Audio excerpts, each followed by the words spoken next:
ದಿನ ಅವನ್ನ ತಂಗಿನ ಕರ್ಕೊಂಡು ಎತ್ಕೊಂಡು ಬಂದು ಅಮ್ಮನ ಮನೆ ಡಾಕ್ಟ್ರಿಗೆ ಅಂತ ತೋರ್ಸಕ್ಕೆ ಬರ್ತಾನೆ. ಆಗ ಅವನು ಅಂಗ್ಲಾಕ್ ಬೆಡ್ ಕಟ್ತಾ ಇದ್ದ ಒಂದು ಆನಂದ್ ಆನಂದ್ ಆನಂದ್ ಎಲ್ಲಿದ್ದೆ ಆನಂದ್ ಎಲ್ಲಿದ್ದೆ ಆನಂದ್ ಆನಂದ್ ತಂಗಿ ನೋಡ್ಬಾ ಆನಂದ್ ನೋಡ್ಬಾ ನಿನ್ನ ತಂಗಿ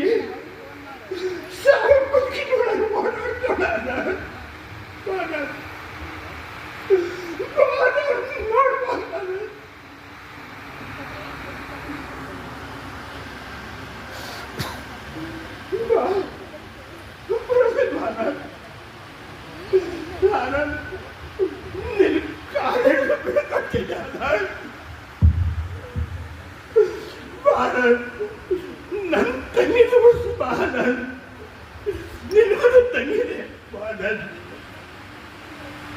ನಿನ್ನ ಕಷ್ಟಪಟ್ಟು ಓದಿಸಿ ಡಾಕ್ಟರ್ ಮಾಡಿದ್ಕೆ ಇವತ್ತಾರ ಪ್ರತಿಫಲ ಇದೆ. ನಾನಂದ್ ನಿನ್ನ ಮನೆ ಬಂದು ಬೇಡ್ಕೊಂಡು ಸಾಗಿದ್ರು ನೀನು ಹೊರಗಡೆ ಬಂದಿಲ್ವಲ್ಲ, ನನ್ನ ಆಗ ನೀನು ಹೊರಗಡೆ ಬಂದಿಲ್ವಲ್ಲ.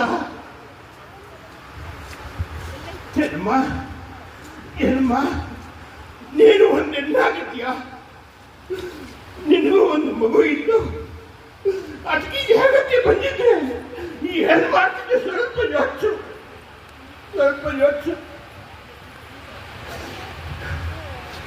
ಗೀತಾ ಗೀತಾ ಗೀತಾ ಅವ್ರ ಮನಸ್ಸು ಕರಲಿಲ್ಲಮ್ಮ, ಬರ್ಲಿಲ್ಲಮ್ಮ. ನಾನು ನಿನ್ನ ಮಾತು ಕೇಳಲಿಲ್ಲಪ್ಪ, ನೀನು ಹೋಗ್ಬೇಡ ಅಂತೆ. ಆದ್ರೂ ನನ್ನ ತಮ್ಮ ಅಂತ ಭಾವನಿದ್ದ ಇಲ್ಲಿ ಕರ್ಕೊಂಡು ಬಂದೆ ಅಮ್ಮ, ಕರ್ಕೊಂಡು ಬಂದೆ. ಗೀತಾ ಗೀತಾ ಗೀತಾ ಯಾಕೆ ಗೀತಾ ಮಾತಾಡ್ತಾ ಇಲ್ಲ? ಮಾತಾಡ್ ಗೀತಾ, ಮಾತಾಡ್ ಗೀತಾ. ಗೀತಾ ಗೀತಾ ಯಾಕೆ ಕೈ ಕಾಲು ಬಂದಾಗಿದೆ? ಯಾಕೆ ಮಾತಾಡ್ಲಿಕ್ಕ? ನನ್ನ ಕಂಡು ನನಗೆ ಬೇಜಾರಾಗಿದ್ದ, ಮಾತಾಡ್ಲಿಕ್ಕ?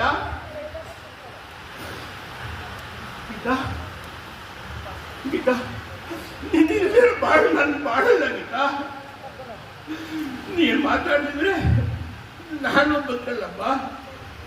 ಮಾತಾಡ್ಲಿಕ್ಕ? ಮಾತಾಡಲ್ವೇ? ಮಾತಾಡಲ್ವೇ?